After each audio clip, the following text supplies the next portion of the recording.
Ya, Assalamualaikum warahmatullahi wabarakatuh. Selamat malam pemirsa, kembali lagi dalam program Talk Show. Malam ini akan menemani Anda selama 1 jam ke depan. Baik, berbicara tentang budaya memang tidak ada habisnya. Berbagai ruang lingkup mencakup budaya Aceh harus terus kita gali dan kita kembangkan. Lalu seperti apa peran kolektor dalam menjaga khasanah budaya Aceh ini? Dan itu akan menjadi topik kita malam ini. Baik, sudah ada hadir dari sumber kita di sini, ada 2 orang ya, ada Bapak dan Ibu kebetulan hari ini. Yang pertama saya akan perkenalkan ada Bapak Tarmizi Hamid, SP. Beliau merupakan kolektor manuskrip Aceh atau naskah kuno. Assalamualaikum Bapak. Waalaikumsalam warahmatullahi wabarakatuh. Baik, ini jarang Pak ya sekarang ini adanya seorang kolektor manuskrip ataupun naskah kuno Aceh ini. Mungkin Bapak ada berapa orang nih Pak kalau di Aceh ini? Ya, Ada komunitasnya sendiri tidak ini Pak? ada komunitas sendiri, tapi saya sangat gembira, sangat apresiasi, apalagi dengan malam ini ada acara seperti ini. Artinya setelah saya bergerak dalam bidang mengumpulkan khasanah Aceh yang sangat berharga ini dari awal tahun 1995. 95. Lama. Kita kumpul manuskrip Aceh ini. Kemudian ada yang sebagian sudah kena tsunami, kemudian kita kumpulkan kembali.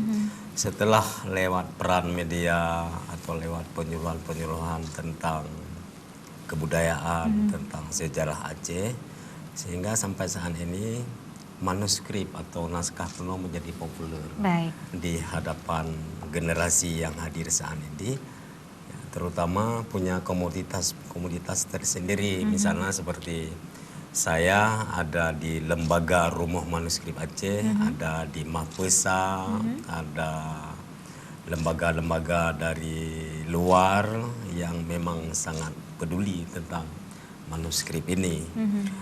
Nah, kenapa saya tertarik begini?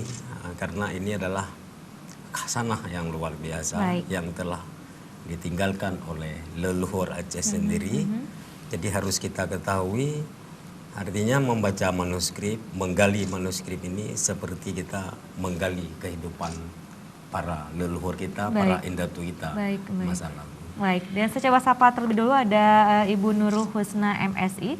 Dan beliau merupakan dosen UIN Araniri dari Fakultas Dakwah dan Komunikasi. Assalamualaikum Ibu. Waalaikumsalam. Baik, terima kasih sudah hadir di studio CTV malam ini. Kita akan berbincang-bincang mengenai peran kolektor dalam menjaga khasanah budaya Aceh. Tadi diawali oleh Pak Tarmizi sangat menarik bahwa apakah sebenarnya kolektor ini juga sudah menjadi profesi tidak Pak ini bagi Anda sendiri? Bagi saya sendiri, kalau sekarang sudah menjadi profesi. Kemudian pertama kan kita hobi untuk mengumpulkan yang mereka, yang orang lain tidak memiliki. Kita berusaha untuk bisa memiliki naskah-naskah kuno dari Aceh ini. Cara memilikinya ya kadang-kadang kita menukarkan ya, dengan benda atau kita membeli dengan yang wajar, artinya membayarlah kompensasi bagi masyarakat di pedesaan itu karena mereka sudah memelihara naskah itu. Jadi kita kumpulkan manuskrip ini, jadi kita bedah, kita panggil para ahli-ahli, para pakar-pakar itu untuk mengetahui isi kandungan yang ada dalam manuskrip itu. Setelah kita menggali itu semua, ternyata manuskrip ini mempunyai keilmuan yang luar biasa. Jadi komprehensif ilmunya. Jadi bukan ilmu agama saja, tapi kebanyakan di Aceh dalam naskah kuno memang prioritaskan tapi ada ilmu-ilmu yang lain yang selama ini kita kurang tahu, jadi menjadi tahu. Ini adalah menjadi suatu perhatian Nudia terhadap khasanah ini karena mereka ingin selalu menggali informasi-informasi yang ada dalam naskah kuno ini yang tidak diketahui sekarang. Baik, oke. Nah, lalu apakah sebenarnya manuskrip ataupun naskah kuno ini menjadi barang antik untuk saat ini, Pak? Dikatakan barang antik ya boleh saja, karena yang dikatakan yang dilindungi oleh cagar budaya ini kan termasuk cagar budaya kan. Bisa dikatakan antik, memang dia langka. Artinya masuk dalam ranah cagar budaya ini dia sudah melampaui dari umur 50 tahun. Baik. Itu sudah memasuki cagar budaya baik benda maupun non benda. Baik. Artinya di sini harus dilihat dulu arti daripada manuskrip itu karena dia mempunyai isi kandungan yang luar biasa. Beda dengan barang antik. Jadi sebenarnya apa itu Pak yang dimaksud dengan manuskrip ataupun naskah kuno Aceh? Ya, naskah kuno atau manuskrip itu adalah catatan peristiwa masa lalu yang ditulis dengan tangan asli, bukan cetak, ditulis dengan tangan asli.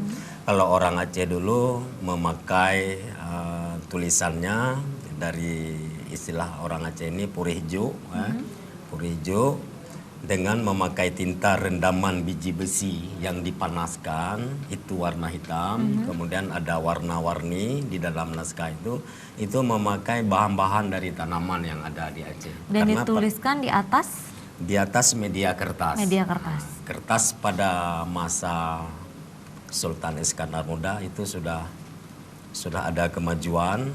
Sebelumnya itu ditulis di media-media yang lain seperti kulit kayu. Kemudian era Kesultanan Aceh, Sultan Iskandar Muda, ini kertas diorder langsung, dipesan langsung dari Eropa dengan standar kualitas yang sangat tinggi, artinya bisa dibaca oleh anak cucunya sampai ratusan tahun yang akan datang. Artinya sudah dipikirkan dari zaman dulu kerajaan-kerajaan kita bahwa ini harus tetap ada hingga sekarang ini Pak ya, hingga ke generasi sangat ini, sehingga juga masih terbaca apa yang dahulunya yang menjadi khasanah budaya Aceh ini. Nah, sebenarnya apakah khasanah budaya ini Aceh ini hanya tersimpan di manuskrip ataupun naskah kuno Aceh ini, Pak? Ya, sebagian tersimpan. Karena naskah kuno Aceh ini kita mengetahui kehidupan orang masa lalu, mengetahui karakter orang Aceh sendiri di masa lalu yang bagaimana. Di situ dalam naskah kuno ada Bustan Selatin, ada Siratan Mustaqim, ada Miratul Tulab, ada Lufatul Tulab dan sebagainya. Itu adalah karya-karya ulama yang memang luar biasa. Ulama-ulama lintas zaman, artinya ulama lintas zaman. Ketika beliau tidak ada lagi, ulama tersebut terus dibicarakan. Seperti hari ini kita bicarakan Abdul Rauf Afzinggili, kita bicarakan Hamzah Al-Fansuri, kita bicarakan Nurdin Araniri. Artinya beliau sudah 400 tahun tidak ada lagi, tapi karya beliau tetap dikenal. Dan karyanya cukup luar biasa ini Pak ya. Istilahnya juga nama-nama dari yang Bapak sebutkan tadi, ulama-ulama Aceh, ulama-ulama besar Aceh tadi juga untuk mengenang mereka juga diberikan pada penamaan-penamaan jalan ataupun gedung-gedung tertentu ini ya. Baik, coba saya beralih ke Ibu Nurul Husna, ini dari akademisi artinya ini Pak ya. Ibu ya, artinya ketika Anda melihat manuskrip ini dalam menjaga khasanah budaya Aceh, dari peran akademisi seperti apa ini? Saya sebenarnya selain akademisi, saya penjaga di rumah gitu loh. Jadi ketika misalnya dulu ya di awal-awal kita itu misalnya nih ada yang bawa manuskrip ke rumah. Nah, saya menjadi orang yang juga menyortir. Maksudnya gini, melihat kayak membaca sebentar, oh ini kayaknya bagus.